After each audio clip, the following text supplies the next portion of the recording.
It was the lamp moss Lily had harvested on the 19th floor. Pieces of the colossal tree labyrinth's primary light source lifted the shroud of darkness surrounding them. Friend and foe alike were caught by surprise as the battlefield came into view. Exclamation mark. That's when Belle's party definitively learned the true identity of their attackers. Who? Oh. A lizard man, a goblin, and a harpy flapping its wings in midair appeared. The species of monsters might have been different, but they each had one thing in common: all of them had equipment, whether scimitar or hand axe, shield or armor. Monsters. With weapons. Belle and Velf could hardly believe their eyes. Both clearly remembered the posting on the guild's bulletin board. A report stating that monsters had been seen stealing equipment from adventurers or looting it from dead bodies in the dungeon. It had even displayed a sketch of them with the gear. Both young men felt as though that drawing had come to life. How many of them are there? At the same time, Lily was more distracted by the other monsters farther back. In addition to the harpy, a gargoyle and a griffin circled the space above their heads. Meanwhile, on the ground were lamias, almirage, formoirs, war shadows, the humanoid spider called arachne, unicorns. The horde was composed of myriad monsters hailing from the upper, middle, lower, and even deep levels of the dungeon. The space almost seemed big enough to fit the surface's coliseum, and the number of eyes watching them in the room made Mikoto and Haruime turn pale. Ween fearfully looked around at the numerous monsters that had many of the same features she did.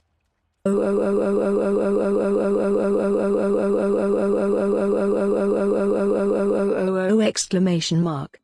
The lizard man facing Belle let out a ferocious roar, and the other monsters started to move all at once. The blue-green light emerging from the ground illuminated claws and fangs as well as the raised swords and axes. All these guys. They're after Lady Ween? The attacking monsters' weapons were all aiming for the Vueva girl at the center of their party. Breathing ragged and eyes filled with bloodlust, they headed for Ween with drool spilling from their mouths. Velf and Mikoto desperately tried to hold back the onslaught threatening to overwhelm them. The magic sword isn't an option like this. The battle had transformed completely into a wild melee in the darkness. Engaging the monsters in hand-to-hand combat, Velf and Mikoto could potentially get caught up in the blast. The chamber's entrance, their only escape route, had been blocked off at some point during the fight. Lily yelled in frustration, frowning as she loosed a barrage of arrows into the air only to have the harpies overhead launch a volley of feathers in her direction. Lily. Haruime. Lady Ween. As the attack neared the supporters, Ween shielded them with her one wing. Haruime and Lily embraced the girl as her peculiar appendage spread open. The pain and shock from the attack drew a groan from her. It hurts. Another round of feather missiles descended on the girl, but then Belle turned toward them from his distant location. Firebolt. A roar. Swift strike magic streaked across the chamber to protect Ween and the girls. Several thunderous bursts of flame cut through the darkness and collided with the harpy and the griffin in midair. Shrieking in pain, the monsters fell to the ground in a trail of smoke. The gargoyle, along with the other airborne fiends, used their wings to shield themselves from the magical attack like Ween had done earlier. Sa-ah! Exclamation mark. The snarling lizard man charged forward and slashed at Belle as if to remind him who his opponent actually was. Belle had been interrupted in the middle of launching more ranged attacks and only barely managed to dodge. The lizard man carried two weapons, a longsword in its right hand, a scimitar in its left. A breastplate was firmly strapped to its chest over its scarlet scales. Metal plates covered its forearms, waist, shoulders, and knees, protecting the vital areas. The equipment might not have been the highest quality, but the lizard man could be described as fully armed and armored, standing a head and shoulders taller than Belle. Belle grimaced as he drew Yoshiwakamaru Nishiki and faced his opponent with double knives. This lizard man, it's strong. Not only was its first strike fast enough to create after images, it was smart enough to exploit the darkness for offense and defense. Being on the receiving end of the monster's onslaught, Belle was well aware of the creature's potential. There was no comparison between this lizard man and the one he fought earlier on the 20th floor. Its strength, speed, and skill with the sword were in a different league. Velf might have been joking around about one of them honing its technique, but this monster fit the description. The possibility that this could be some subspecies of lizardman popped into the back of his head. In terms of level, the monstrous warrior could be beyond him, while only a guess. Bell couldn't shake the thought. Bell's rubelite locked onto his foe. It glared back at him, running its tongue eagerly back and forth behind its sharp fangs. He would never reach Ween and the girls without winning this fight. Silencing every doubt, the boy held nothing back as he charged forward to defeat the lizard man. Higher. Grah. The Hestia knife slashed forward, leaving an arc of violet light in its path while the monster's long sword came down with its full strength behind it. The two closed upon each other and collided. Exclamation mark. The blow confirmed Bell's suspicions. The lizard man was incredibly powerful. At the same time, the lizard man was taken aback by the boy's incredible speed. Rubelite eyes met reptilian pupils. The faintest of grins appeared on Bell's lips, and the lizardman bared its fangs in what resembled a ferocious smile. Ooh-ah-ah! Bell and the lizardman roared at the top of their lungs as they crossed blades again in a flurry of strikes. Lily, do it! Elsewhere, Velf stood as the last line of defense holding back the advancing horde. He yelled over his shoulder, using the flat part of his blade as a shield against the onslaught. But just do it. The form waylaid into his makeshift defense with a metallic club. Knowing that the next block might be his last, Velf wasn't about to let Lily object. The prom was hesitant, glancing to the other side only to see Mikoto fighting for her life against several monsters at once. Tightening her grip on the glistening dagger-shaped magic sword, Lily bit her lip before finally hardening her resolve. Firing. With that, she swung the red dagger with all her might. A river of flames surged from the Krotso magic sword in a straight line. Velf and Mikoto noticed a sudden wave of red light in their periphery and immediately dropped to the ground. Using their incredibly quick reflexes, the monsters jumped out of the fire's path at the last moment. The beasts shrank away as a corner of the room erupted into a ball of flames. Rue. Bell's battle with the lizardman continued unabated, the two going blow for blow as flames danced in the background. Their profiles were cast in a soft orange light as longsword and knife collided. The scimitar streaked through the air, only to be intercepted by a crimson blade. Then as a violet slash arced forward, the longsword halted its advance. The monster had displayed a powerful fighting style that included fierce kicks and an approach to swordsmanship that made good use of its combat instincts, all backed by sharp, unyielding counterattacks. Bell's body became a blur, and the lizardman's blade sliced through empty air. Sparks erupted from the armor that stopped the boy's attack. The monster knocked him backward, but not before a line of scarlet scales was ripped from its body in a spray of dark red blood. Then, Shah. Wha-. Their stalemate was broken. Bell was trapped between the scimitar and the longsword. Caught in simultaneous attacks on the left and right, he blocked both weapons with his knives. In that moment, something flew in from an impossible angle and nailed him in the stomach. A tail. The third strike came from an appendage as thick as a log. The completely unforeseen attack from a creature that shouldn't be very experienced fighting adventurer sent Bell reeling. It was the perfect final blow. Striking from an angle that the boy never thought to defend, the lizardman's tail knocked Bell off his feet. Now was the monster's chance to finish him off, and it used the opportunity to drive its clawed foot into Bell's chest in a powerful kick. The boy hurtled backward through the air. Gah. Woo. The lizardman declared victory with a roar as Bell's body bounced deeper into the room like a river rushing through broken levees. He lost his grip on the Hestia knife and Yushiwakamaru Nishiki, and the weapons flew from his hands. The lizardman warrior wasted no time in turning around, shifting focus to its original prey. Its bloodshot eyes landed on the Vuiva girl surrounded by adventurers, and it charged. Exclamation mark. Ween reflexively cringed in fright at the pounding footfalls and savage roar. Cutting straight across the scorched battlefield, the lizardman raised its long sword high overhead. The monster's long shadow fell over the girl, unable to stand when. No! Exclamation mark. Haruim jumped in front of her, arms open wide as Lily embraced Ween, placing her own body in front like a shield. Two more shadows jumped into the fray as the strike hurtled toward its target. Oh no, you don't. I won't let you. A terribly battered Velf and Mikoto brought their greatsword and katana crashing into the longsword. Two blades came together in time to catch the longsword. Their weapons audibly groaned as the two adventurers fought the incredible power and weight, and then it stopped. The longsword came to a halt a tiny distance from Haruim, who was positioned directly in front of Ween. Rattle, rattle, rattle. The lizard man tried to force its weapon forward, its orpiment-colored reptilian eyes wide with shock at the strength of the humans holding it back. Just then, ring, ring. The lizard man's ears picked up a chime. Shifting its gaze to the source of the sound, it saw an adventurer bounding toward it like a blood-splattered rabbit. And then a punch of bright white light. A 5-second charge. Bell's eyes flashed as he unleashed every bit of anger with his entire body.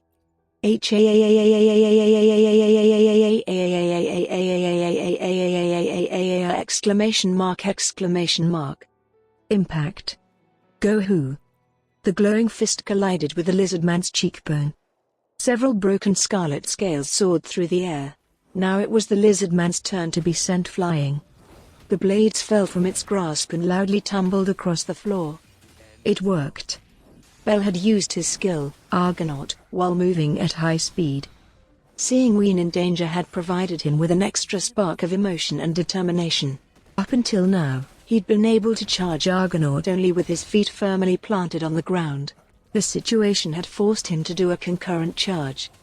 The lizard man bounced off the ground and hurtled through the air into a pitch-black stalagmite a good distance away, finally coming to a stop. The other monsters had fallen back, forgetting to even bellow after seeing the magic sword's destructive potential. Silence hung in the air. At the same time, Bell paid no attention to his numerous injuries and stood with his back to Ween, ready to face the next challenger. Gay. Clawed fingertips digging into the floor, the lizard man pulled itself up using the stalagmite for support. Still seated on the ground, the monster made a noise in its throat, when it suddenly lifted its head and cried out toward the ceiling. Gaia Gaia Gaia Gaia Gaia Gaia. Bell, Ween, and the rest of the party watched in disbelief. The murderous aura and rage that had been washing over them just moments ago were gone. It was almost comical to see a lizard man holding its gut and cackling like this. Scanning the room again, the party realized that the other monsters' threatening glares had disappeared as well. Gaia Gaia Gaia Gaia Gaia.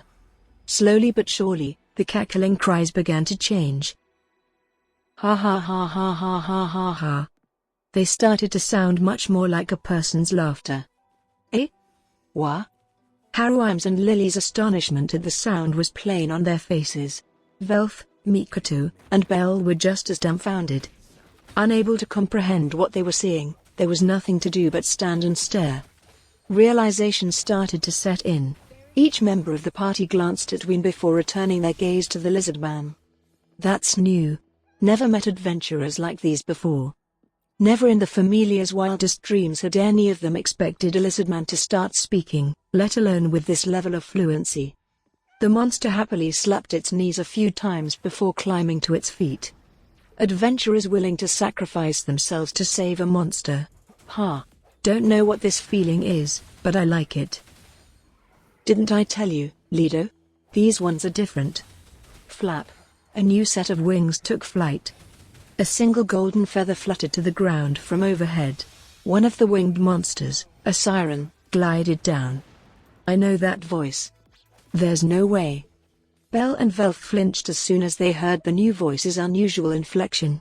The golden-winged siren landed with a smile on its face. So we'll meet again. One look at the monster's sky-blue eyes was all Bell and Velf needed to be certain. It was the strange robed person, no, monster, they had encountered on the 19th floor. Seeing her face for the first time, they were shocked at just how warm and friendly she seemed. Neither Bell nor Velf could string words together to respond. Just like Ween's, her beauty was breathtaking. Her long, dull golden hair was light blue at the tips. Not unlike the half-human/half-bird harpies, both of her elongated forearms formed beautiful golden wings. Similarly colored feathers covered most of her lower body, the exception being the bird-like talons on her feet. As she wore a battle cloth that Amazons would have approved of over her pronounced bust, her unfeathered stomach was completely exposed. The siren standing in front of them was a far cry from the ferocious beasts they had heard of that froze adventurers in their tracks with ear-splitting screams. "Yeah, it's just as you said, Ray. These guys are different." The lizard man addressed the golden-feathered siren, Ray, as it giddily approached the group, its thick tail swaying back and forth. The two monsters walked right up to Belle as the other party members watched in various states of shock. Lily was perfectly still, slack-jawed.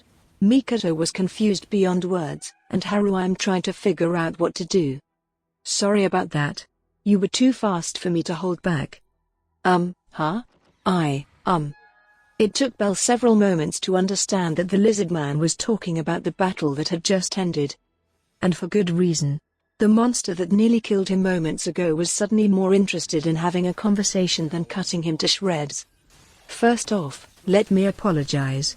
We've been testing you from the start." "Testing?" "Yeah. We had to know if adventurers had truly taken in one of our comrades or not. Would they abandon her at the first sign of danger? Use her as a decoy to make their escape?" Those words surprised not only Belle but the entire party. Ween was no different. "We'll explain the details later, but I'm sorry for scaring you like that and inflicting so much pain. Thank you for protecting our comrade all this time." The lizard man no longer felt like an enemy. In fact, it apparently had never intended to kill them in the first place. Its lowered reptilian head and sincere voice all but confirmed it. Next, the lizard man shifted its gaze to Ween and opened its mouth to speak. However, the startled girl dashed for the safety of Haruim's shadow. The lizard man chuckled to itself, not reproaching her in the slightest. Giving up on the endeavor for now, it turned back to Belle. Belle was in serious agony, with open cuts all over his body and a throbbing pain in his chest where the creature's foot had connected that showed no signs of dulling. But the ache couldn't be farther from his mind. Sharp claws and fangs, skin covered in scales. These were not familiar traits for a person. And yet the lizard man was interacting with Belle, a human, without making him fear for his life as any other monster would. A lizard warrior equipped with adventurer's gear. A talking monster. The same as Ween. "I'm Lido, as you can see, I'm a lizard man. Nice to meet you, Belle Cranel." How do you know my? I heard it from Fells." Well, they were the same to a point. Ween had a mostly humanoid form, making her appearance easier to accept. That was the main difference between the lizard man looking down at him from just above eye level and the Weaver girl. He bore a perfect resemblance to others of his species. If a wolf walked up to a lamb and tried to start a conversation, the peaceful grazer would probably have the same reaction. Belle's mind was moving too fast to pay any attention to the word that sounded like a name. On the verge of passing out, he managed to come back into the moment. "Hey, mind if I call you Bellaki?" Lido asked. Sure, go ahead." The lizard man narrowed its reptilian eyes, focused on Belle. Smiling, perhaps? It wasn't the hungry stare that hunters wore in front of their prey. Many thoughts ran through Belle's mind as he looked into the lizard's squinting eyes, but it was difficult to make sense of any of them. "Bellaki." "Why yes. Let's shake hands." "Huh?" Belle came back into the moment as its right hand appeared in front of him. It was covered in red scales and protected by a metallic glove, its fingers ending in sharp claws. Pupils shrinking to nothing but red dots, Belle stared at the hand hovering in front of him. He knew what following through on the gesture would mean, and it made him feel faint. Master Belle. Sir Belle. Belle. Mr. Belle. His allies couldn't bear the tension and called out to him, but they didn't move from where they stood. Haruim was pale as a ghost, Mikoto dizzy and on the verge of becoming physically ill, Velf unable to hide his anxiety, and Lily struggling with her growing alarm. All of them knew that what they were seeing defied logic. They called out to their leader, voices like hands desperately reaching out to stop a fall. Sweat poured from Belle's skin. It wouldn't stop flowing. A handshake. A sign of friendship. A bridge between man and monster. Unprecedented. Unknown. Belle couldn't help but feel that he was making a mistake somehow. It seemed like the instinct to refuse that right hand and turn away was overwhelmingly correct. His completely non-functioning mind thought so. He wanted nothing more than to run away from a decision that would turn all common sense on its head. However, the lizard man was patient. He waited for Belle to either make a move or reject the offer. He was afraid. Belle was terrified. Of those fangs, those claws, all those scales. Of the reptilian gaze, of the creature's terrifying visage. Every fiber of his being wanted to put as much space as possible between himself and the lizard man looking down at him. Logic screamed in his ears that it would be easier to listen to reason and flee. But Belle glanced over his shoulder. He saw the Vu Weaver girl's bewildered eyes. He thought back to when they first met, remembering how he felt during that fateful encounter. Finally, Belle smiled. A bit clumsily. If this is a mistake, I'd rather make it for the right reason. Ahem. He cleared his throat. And worked up his courage. Pleased to meet you. Belle stiffly stretched his lips and took hold of the extended hand. Haruim and Mikoto watched with bated breath. Vel flashed a grin and let his shoulders relax. Lily looked up at the ceiling and let out a long sigh. Belle shook hands with the monster. Pleasure's all mine. The lizard man, no, Lido, bared more of his fangs in a broad grin and gave Belle's hand a firm shake. One heartbeat later, woo! The adventurers nearly leapt out of their skins as a burst of sound roared through the room. The monsters that had been just as anxiously watching Lido and Belle as the adventurers, they were celebrating. The red-cap goblin applauded. Harpies on the ground skipped excitedly. The Formois pumped its fists into the air, albeit slowly. Almirage hopped around in circles. The cheers continued. Friendship between man and monster, this day would go down in history, and all were elated to be a part of it. Hey, over there, hit the lights. Lido's booming voice cut through the celebration to issue orders. Hellhounds and other agile monsters brought the magic stone lamps out from hiding places in the rock landscape and flipped them on using claws or fangs. Monsters, using magic stone lamps. Mikoto was dumbfounded at the sight of monsters operating the man-made devices. Harpies had already taken to the air and started pulling back pieces of thick cloth to reveal the quartz crystals hidden underneath. Every detail of the limestone cavern-like room came to light in a matter of moments. A green dragon? One of those was in here the whole time? Far away from the entrance where the party stood, a dragon more than 10 meters long lay at the base of a quartz pillar. Its body covered in scars, the wizened beast observed the adventurers with quiet eyes that seemed to contain the wisdom of countless years. Lily and Velf recoiled at the presence that had been watching them from the shadows. Please, let me greet the surface dwellers. You. Me too. Some who could speak, others who could not, as well as those who had difficulty with pronouncing words. Every sort of monster gathered in front of Belle. I have heard stories about you. It is an honor to make your acquaintance, Signor Belle. Signor? To be able to shake your hand, I am very happy. Thanks. I'm Laura. Good to meet you. Nice to meet you, too. Eep. The red-cap goblin who called him Signor was the first in line as monsters approached Belle one at a time to shake his hand. His face had gone entirely stiff, and at times he would quietly shriek, such as when a silent large category monster, a Formayor, held out its massive hand toward him. I apologize for the late introduction. I am Ray, a siren. I'm Belle Cranel. Yes, I am aware, Belle, thank you for saving my comrade. The siren from before came to exchange greetings with the young boy as well. She offered her wing, the tip extended out like a fingered. They're all happy, too. They're glad to meet a person who doesn't reject us. The lizard man warrior, smiling from ear to ear, watched the monsters approach Belle one after another, sometimes shaking his hand again and again. Belle looked around after hearing Lido's comment. The gentlemanly red-cap goblin, the harpies bursting with emotion, the lamia that spoke in halting sentences, the silent war shadow. It didn't matter if they could speak or not, or even if they were humanoid or monster-like. Belle could see consciousness in every one of the monsters who came to shake his hand. Some had tiny palms, others were large and covered in fur, but every one of them was warm. As an indescribable feeling swelled within Belle, the monsters chanced glances over in the direction of Lily and the other adventurers. However, Velf and the others uncomfortably avoided the incoming gazes. You. As for Ween, she watched the cluster of monsters surrounding Belle like a child whose treasure was about to be stolen from her. Al Mirage. She watched as a new, smaller monster briskly stepped up to Belle. It wore a loose blue battle jacket and had a broken pocket watch hanging around its neck like a pendant. The white rabbit looked up at the boy with cute round red eyes. Belle bent over, the same awkward smile on his face as he held out his hand. The Almirage wiggled its long ears and leapt at him. Hey, wait, that tickles. Why are you licking me? Aurora, she cannot speak, but it seems she's taken a liking to you. When you say she, it's a girl.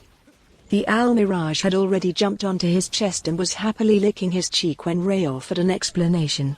Belle almost screamed hysterically. Lily and the other adventurers weren't sure what to say as they watched the indescribable scene of two rabbits frolicking together, and that was when the dragon girl finally exploded. Rushing out from her hiding spot behind her rhyme, she ran straight for Belle. No. You can't have Belle, no. Coo. The Almirage yelped as the Weaver girl physically pulled her away and latched onto Belle's arm. The monster came bouncing back, hopping adorably to protest. But Ween let out a meow, and wouldn't retreat even one step, which was when she noticed that she was surrounded by monsters, and they were all looking at her. The creatures that were as fantastical in appearance as she, the ones she'd been too afraid to face, were now right in front of her. The Siren Ray stepped forward, and Ween tightened her grip on Belle as she approached.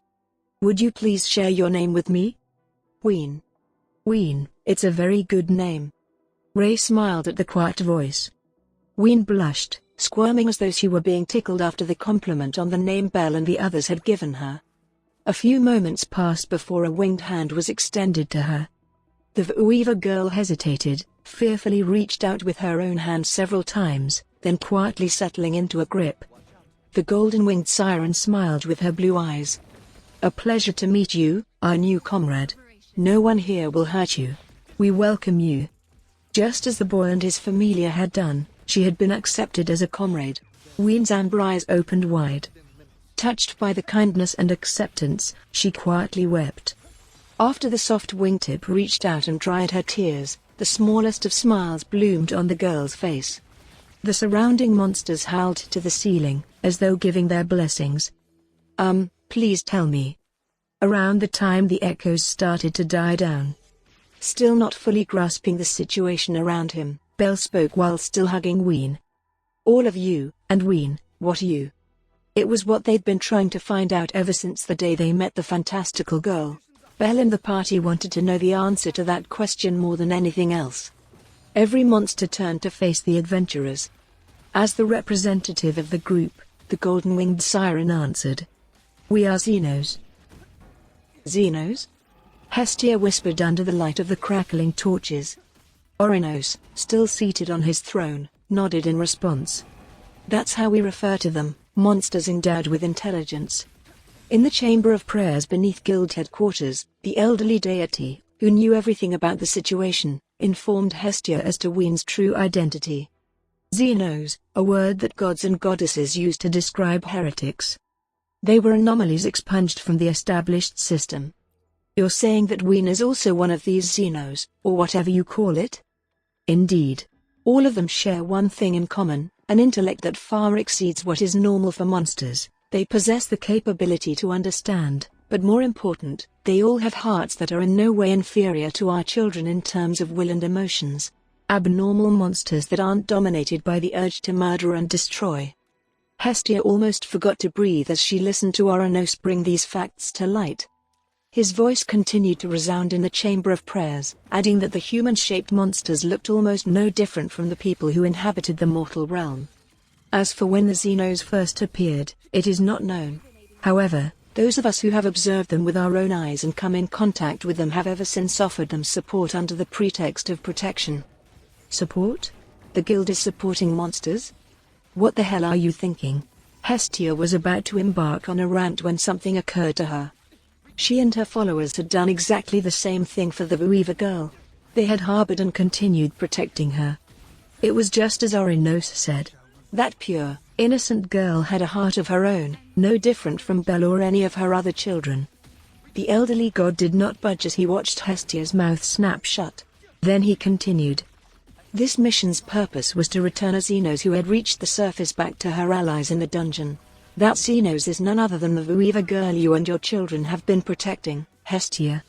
I won't bother asking how long you've known. Just tell me where Belle and my children are going right now. They should be headed to where the Xenos reside, their hidden village. The mission had been to take Queen home. The unrest spreading throughout the city after the other night's commotion must have been the impetus for creating the mission. Hestia let that idea sink in. At the same time, a new question arose. The goddess couldn't stay silent.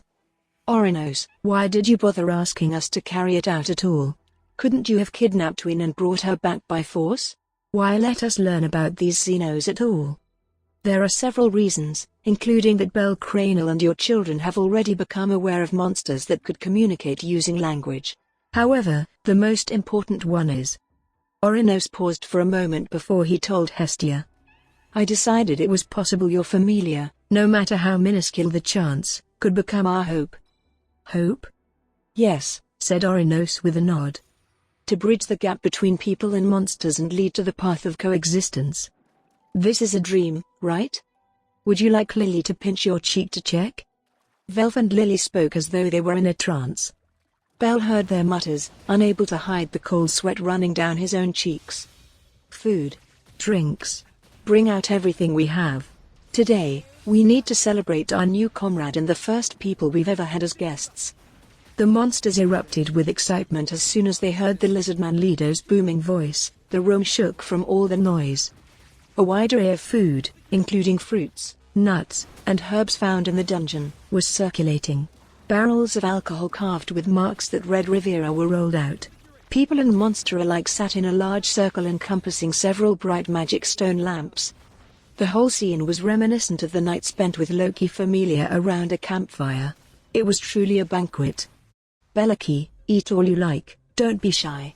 Try this. What is it? You humans call it mroot. Supposed to be a real delicacy on the surface.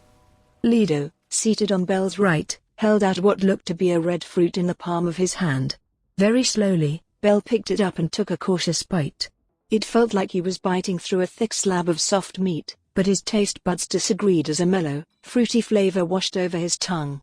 The texture was unlike any beef, pork, or chicken, and he could describe it only as the finest steak of some sort, eliciting his surprised reaction. It's so good. Honey cloud fruits and more were placed in front of Lily, Velf, and the other adventurers as well. Smaller monsters like the Red Cap Goblin and Almirage were in charge of distributing giant mushrooms grilled by hellhound flames atop wide leaves in lieu of plates. Sorry for hitting you so hard back there. Don't even sweat it. Everything'll grow back soon enough. And I didn't exactly hold back, either. Belle gingerly brought up Lido's left cheek, specifically the painful-looking wound his fist had made.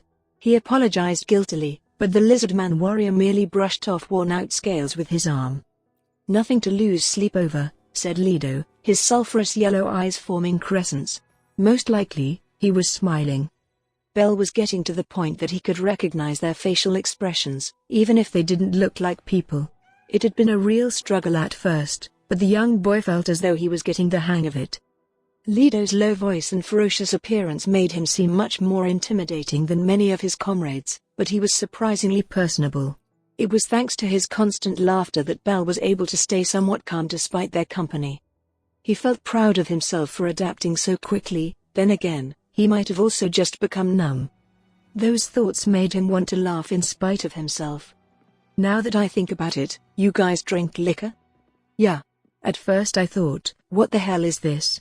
But then I got a taste for it, and now it's become a habit. People really make the most interesting things. Lido was drinking from what was most likely a bottle that had been discarded somewhere in the dungeon. His breath smelled of alcohol as he slapped Belle on the back several times. Around them, a stunningly beautiful Lamia was as red in the face as the lizard man, and several other monsters were not far behind, either. Never been less drunk in my life. At the same time, Velf and the other adventurers weren't as social. A troll passed by, giving out wooden tankards filled with the cheap brew. Velf had hoped liquid courage would save him, but to no avail. Lily sat next to him, sinking further into silence. Mikoto and Haruime sat on their heels, incredibly tense, as a group of harpies gathered around them with eyes gleaming in curiosity. They seemed most interested in Haruime's scent, sniffing the air around her as the Renat seemed on the verge of passing out. And then Bell came back to save me. Did he? That makes me jealous. Bell is certainly very kind. Yep. Ween sat on Belle's left, receiving warm welcomes from all the monsters. Despite her bewilderment, she would every so often flash an unworried smile. At the moment, she was speaking with the Siren Ray, recounting the events up to the current day. While it was a little bit embarrassing for Belle to hear his name mentioned a few times, the entire party was overwhelmed by the monsters' hospitality. So then this alcohol and equipment, is all of it from adventurers? Their hosts continued rolling out more food and drinks. Belle watched in awe, glancing at the armor covering Lido's body before cautiously asking. The guild had posted notices on a bulletin board about monsters seizing adventurers' equipment. Belle was pretty sure he was looking at the culprits right now. Well, yes and no. The alcohol was a gift, but these blades once belonged to an adventurer who suddenly attacked me. Lido let his gaze fall on the scimitar and longsword lying by his feet as he set his bottle down on the floor. But he dropped them and ran away as soon as I started fighting back. Thought I might as well try them out.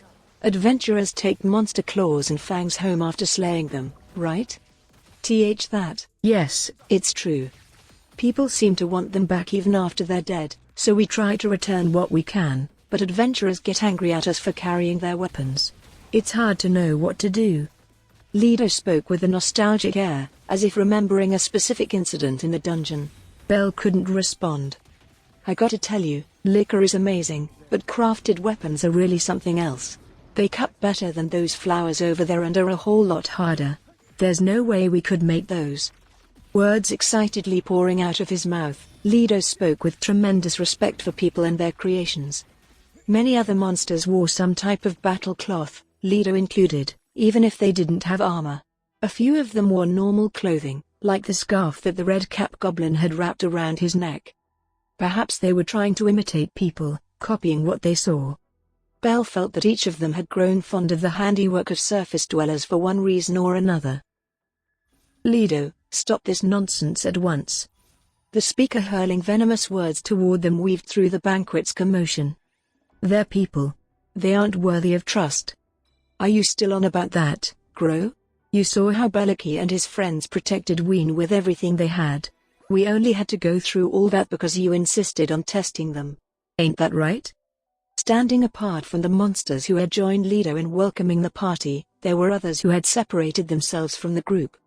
A gargoyle, an arachne, and a griffin, among others, were seated atop a nearby cliff. All of them were glaring at Belle. Its body composed of ash-colored rock, the gargoyle called Gro implored Lido to see reason. Instead, the lizard man turned back to Belle and waved off Gro's words. Don't mind him, he said reassuringly. Sorry, all of us have been through a lot.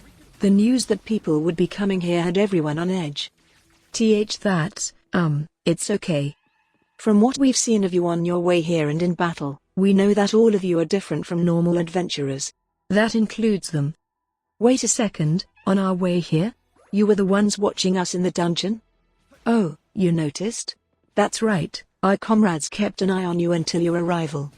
Lido went on to say that, in addition to testing them, Xenos members had trailed the adventurers to make sure that they could rescue Ween in a worst-case scenario. That explained why Belle felt they were being watched in the dungeon. Were you guys only watching us in the dungeon? Was anyone on the surface? Nope, Let and his team started observing you upstairs, on the 19th floor. Lido scratched his scaly chin, clearly stating that he didn't know of anyone going any higher than that. Belle's mind began turning again once he realized that those first watchers were someone else. Hey, was that true, what you said a second ago? Are you in league with the guild? Slam. A wooden jug was set on the floor with more force than necessary. Velf had been following their conversation and couldn't hold back any longer. Surprised that Velf had spoken up on his own, Lido blinked a few times before flashing his fangs in a grin. Yeah, all true. They've pulled a lot of strings to keep us hidden, as well as provide us with food and equipment. They've done more than enough for us. Lily cannot take you at your word that the guild would dirty its hands to keep this secret. The risk of discovery is too great, and the benefit, what benefit could there be? We are not simply parasites that rely on the guild's charity. We accept their requests to investigate situations or strange incidents while suppressing uprisings in the shadows. Our relationship is give and take, as they say on the surface. Lily made her skepticism known while Ray stepped in to support Lido's explanation. The guild asked the Xenos to respond to irregulars before adventurers were alerted to the danger or when the situation was too difficult for adventurers to handle by themselves. We got similar goals, that's all. Lido casually dismissed the notion. But I'd say that we're more connected with a god named Orinos than with the guild itself. Most guild employees have no idea we're down here. Lord Orinos, Arario's founding deity. Several of the adventurers gasped at the name. The guild claimed to lack any form of military power, yet here sat there, no, Orinos' private army. Suddenly, Lily and the others realized where Lido and the rest of the Xenos stood in the hierarchy. So then, it's just as you said. This mission. That it is, Beliki. Lord Orinos contacted us, and we agreed to test the people who lent a helping hand to one of our comrades. The mission hadn't been issued by the upper levels of guild management but from Orinos himself, its true head. They'd been dancing in the palm of his hand, being appraised. Bell and his party knew the whole truth now. However, hearing about you got our hopes up a bit. Just as Bell was about to ask for clarification, a booming voice came from the other side of their makeshift magic stone campfire. REI. Sing. Oh. A couple of drunken monsters started demanding a song, and more howled in approval. The siren, still seated close to Bell, sighed and looked up at Lido. He nodded, eyes twinkling with expectation. Ray grinned and stood. I suppose I must. I shall sing and add some color to this banquet. Taking a few steps forward, whoosh. One flap of her wings and Ray landed on top of the tallest magic stone lamp with the grace of a feather. She turned on her heel to face Ween, Bell, and the others, wearing a delicate smile. A new comrade and guests from the surface are here. Let's make this one special. With that, Ray closed her eyes and drew a breath. Silence hung in the air for a fleeting moment before a beautiful voice replaced it. Wow! This song. Hearing the high-pitched notes, Ween suddenly smiled with joy, while Bell and the others reacted with surprise. It was the gentle soprano that had guided them through this frontier. The siren brought one of her golden wings to her chest, singing happily and enjoying her solo with a smile on her face. There were no instruments or lyrics. The pure melody alone was enough to ensnare the hearts of her listeners. A single siren, weaving a song with her eyes closed, ringed by people and monsters sitting side by side. The scene, illuminated by quartz and magic stone lamps, was so elegant and beautiful that it seemed to come from another world. This hardly seemed to be the same dark labyrinth filled with monsters deep underground, but then again, perhaps it was one of those moments when the dungeon would allow its audience a glimpse at sacred mysteries and illusions. The song reverberated deep into the maze. Bell and the others had never heard a song so captivating, so beautiful, and the passage of time left their minds. Let's dance, surface dwellers. May I have this one? Eh? Why, please don't, I'm not a dancer. Mikoto ooh. A young harpy girl dragged Mikoto out, leaving a wailing Haruime to chase after them.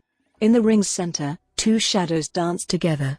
A curious and energetic monster girl twirled hand in hand with Mikoto, or perhaps it was more accurate to say she swung her partner about. A human hand and a winged hand were clasped tightly together. The singing siren chuckled to herself for a moment before changing the tune. Her beautiful ballad became an upbeat, toe-tapping rhythm similar to a waltz. Completely drunken Xenos rushed to join Mikoto. They called out to one another, pairing off.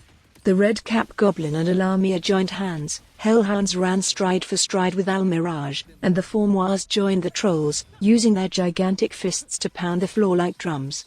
Other monsters came up to Ween and whispered in her ear to join.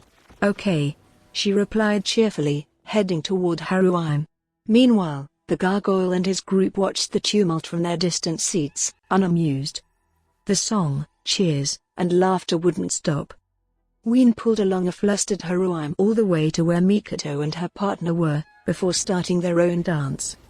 The long shadows of people and monsters stretched across the floor, mingling together. Things never get this crazy. Lido's eyes were filled with delight as he muttered, and his lips were definitely turned up in a smile. Belle, Lily, and Velf were convinced they were dreaming and still at a loss for words. But before they realized it, all of them were laughing. The siren's soothing song and the echoes of joyful howls serenaded them. "Lido, what did you mean earlier when you said we got your hopes up a bit?" Asked. Belle watched Ween and the girls for a time before turning back to Lido. The reptilian warrior didn't look away from his dancing comrades as he responded. "You gave us hope that maybe things can change. People and monsters coexisting?" Hestia wasn't sure how many jolts of surprise shot through her body after what Oranos had just said. The elderly deity's face was as stoic as ever. He did not turn away from her stunned expression. "Do you understand what you're saying, Oranos?" "Of course. People and monsters living together in peace was impossible." Hestia had already reached that conclusion, and yet Oranos responded with a deep nod. He knew what that meant. Those born in the dungeon were the greatest enemy of surface-dwelling races. People killed monsters and monsters killed people. With such overwhelming fear and ingrained hatred on both sides, they would like nothing more than to avoid each other. They could not be together. The various races residing in the mortal world were fated to kill and be killed by monsters. That was their destiny ever since monsters first emerged from the Great Hole back during the ancient times. They were doomed to fight for all eternity. Then Oranos arrived with the divine will to turn that undeniable truth on its head. Hestia frowned, unable to overlook such a desire from the guild's master, of all people. However, the Xenos do not attack people instinctually but instead wish to engage with them in dialogue. Rather than with fangs or claws, they wish to use words and logic to make their voices heard. They want to walk on the surface. They want to know our children, to learn more about people. Ween's face appeared in the back of Hestia's mind. Self-aware Xenos are constantly under threat even from normal monsters. They live in alienation and exile. They have no place to belong on the surface or in the dungeon. With no one to hear them, their easiest choice as monsters was to resign themselves to oblivion. However, they possess determination as well as the means to express their thoughts and wishes. "Just like our children," he said. "Then I discovered them." Oranos lowered his eyes ever so slightly. "As the one who offers prayers to the dungeon, no longer could I withstand their lamenting as they perished." "Someone sure is diligent." Hestia tried to force herself to poke fun at Oranos but she couldn't manage to get the words out. Because she had met Ween. Could she really bring herself to abandon the Vueva girl now? Could she become a treacherous and deceitful goddess for her familia's sake? Hestia's thoughts swirled, trapping her in a whirlpool of choices and decisions. After a few minutes of heavy silence, she lifted her face and started asking Oranos another question. "Are you serious about bringing harmony to the children and monsters?" "The will of the divine has been set. However, it is an impossible demand. The truth is that it is beyond my control." Oranos had no qualms about confessing everything in response to Hestia's question. "If our goal is harmony between our children and monsters, then we must question the reason of their existence in detail. Prove that monsters themselves were important. From birth, they were constantly stigmatized because of their physical features that diverged from what was considered normal. Threatening physiques, claws and fangs that were symbols of bloodshed, death-heralding flames, and voices tinged with savagery. In order to break free of their reputation as icons of slaughter and violence, as well as for the sake of establishing peace, there was no choice but to demonstrate their role in this world to the children of the mortal realm. In order to realize their dream of basking in the surface's sunlight, it was imperative to overcome people's hatred and fear by proving their significance. One option was the cruel subjugation method known as taming. Although it would allow them to be recognized by the masses, it required living with a collar of thorns. What's more, that path would never lead to true peace. So basically, in your quest to prove the meaning of their existence, you thought there's a possibility Belle and my other children could become a bridge between the two sides? That is correct. Hestia let her head hang limply at the revelation. The elderly deity was so unbelievably open about these secret plans it was almost refreshing. She understood Orinos's reasoning. After getting to know Ween, she also wanted to help the Xenos find happiness. However, this path put Belle and their familia in a very precarious position. Orinos mentioned alienation and exile. If the fact that Hestia Familia had assisted these monsters became public knowledge, not only would their standing in Arario be at risk but their place in the entire world. Just like the Xenos. Perhaps it was impossible, but Hestia preferred to not have their fate hanging in the balance. Even if that means running away, the goddess thought to herself. Is what you just said the guild's opinion on the matter as well? Currently, it is mine alone. That made sense. Declaring peace with monsters would shake the world to its core. Even Orinos, the one heralded as the founding deity of Arario, could not help but lose political power as cracks formed in his base.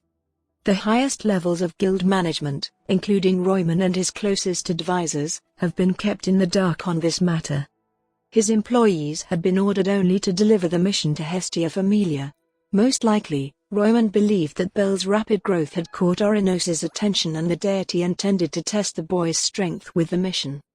Orinos explained this to Hestia. So the only ones who know are, among deities other than myself, Hermes, because he accepts my requests, and Ganesha. G. Ganesha? Hestia was completely taken aback at the unexpected name. You must be kidding, she said, wide-eyed. But then, her shoulders jolted. Don't tell me the monsterphilia is? Correct. It was conceived 5 years ago in order to soften people's hatred for monsters, no matter how slight, and has continued ever since. The monsterphilia, an event that turned taming monsters into a spectacle. The festival had been proposed and organized by the guild. It hadn't been the brainchild of deities who craved entertainment. It was still relatively new, and Hestia had heard that the guild didn't offer much explanation about it during denatures. Now she was able to connect the dots.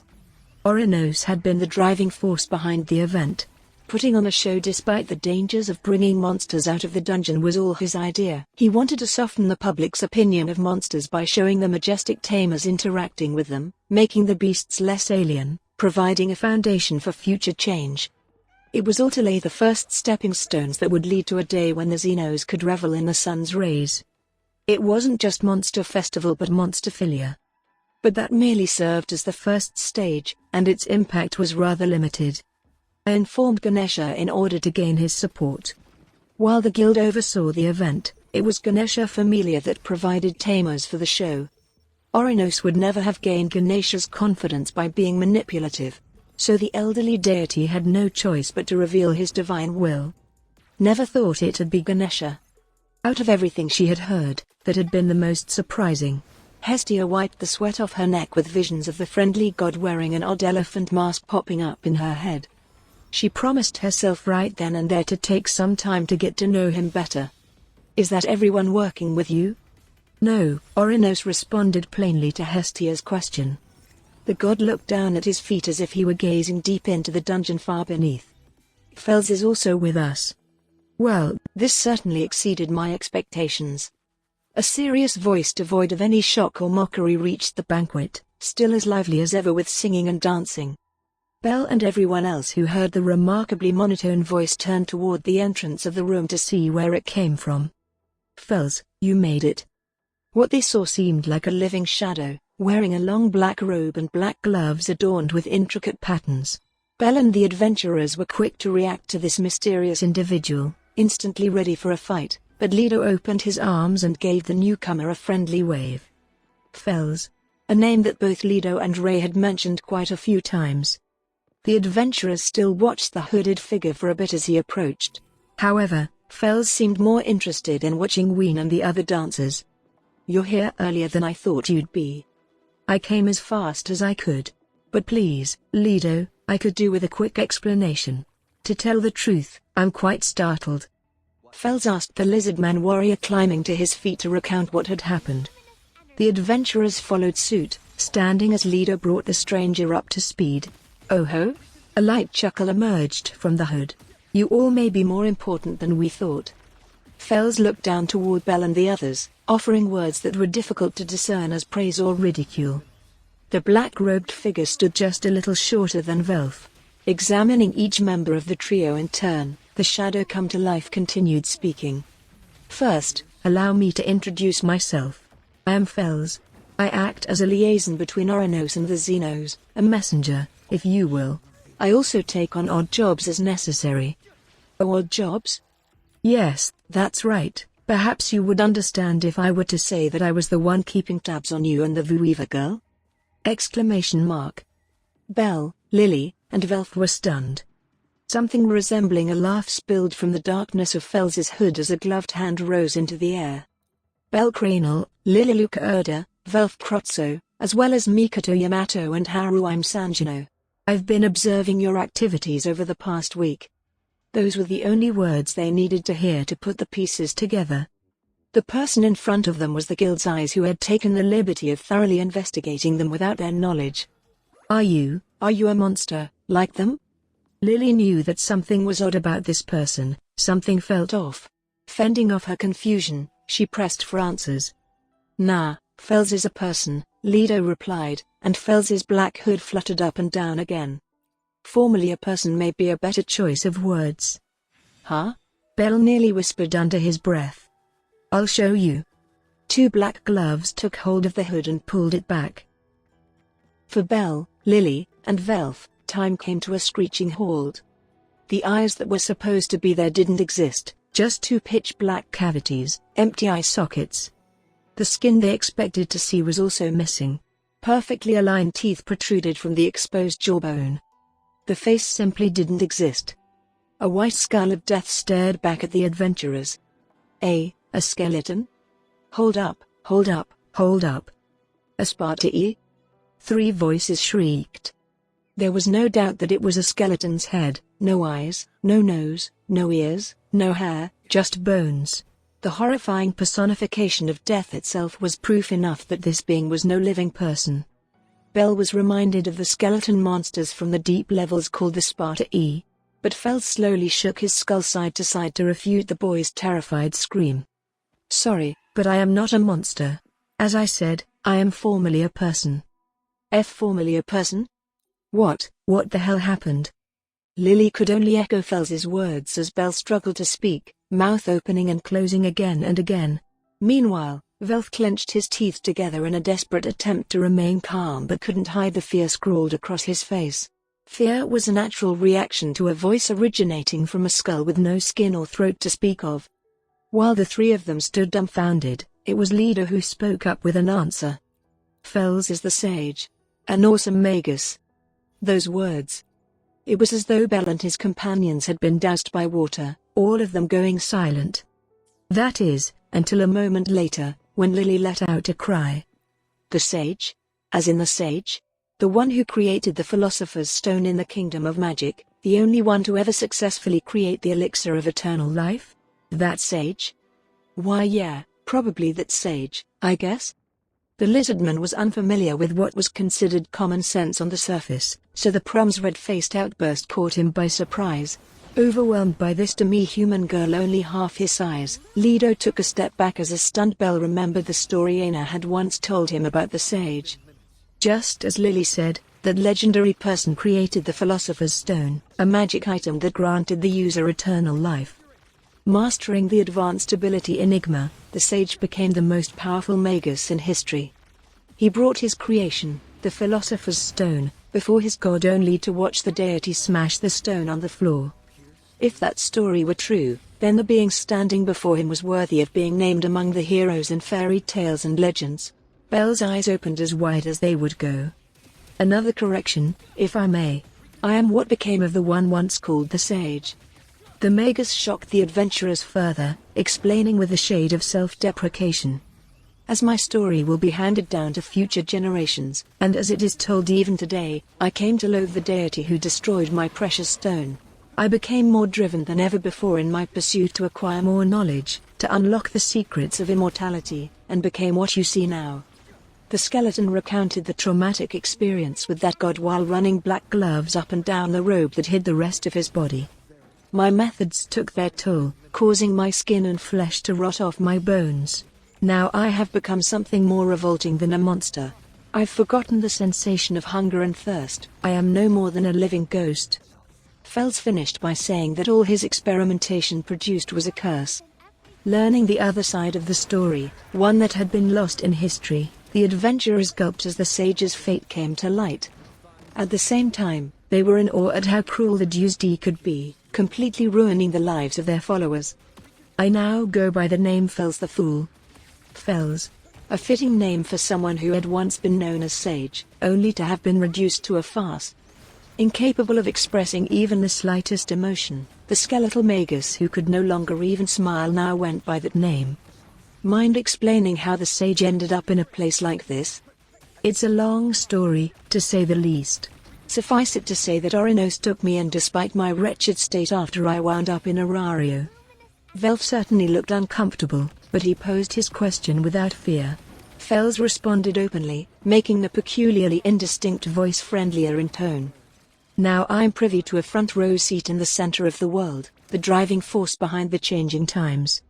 Pulling the hood back up, Fels spoke as though satisfied with the state of things. As Bell stood frozen in place, he had thought nothing could surpass the shock of encountering Lido and the other Xenos. Now his eyes were spinning from a second knockout blow. The sage, huh, well, of course I've heard of him. So that kid from earlier has become your right-hand man, Orinos? I do not deny it. Outside of my agreement with the Xenos, Fels is the one piece I can move at will, my private soldier. Orinos nodded at Hestia's inquiry. Several familiars, including Ganesha Familia, worked closely with the guild to create a public face. Meanwhile, Fels, a magus, a being who had a firm handle on the intricacies of magic, worked in the shadows, conducting dirty jobs and taking on secret missions.